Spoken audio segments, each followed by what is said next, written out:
அதில் தான் உங்களுடைய கர்மாலாம் உடையும். தவபலம் இருந்தால் நம்முடைய முக்தி என்பது கன்ஃபார்ம் ஆயிரும்.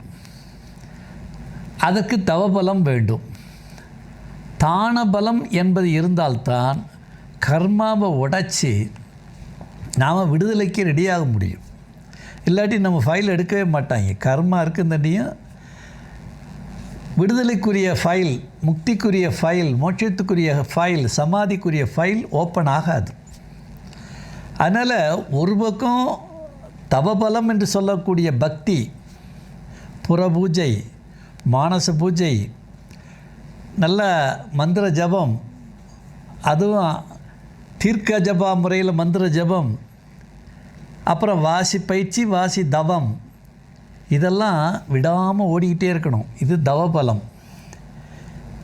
இது ஒரு பக்கம் அப்படி வந்துக்கிட்டே இருக்கணும்.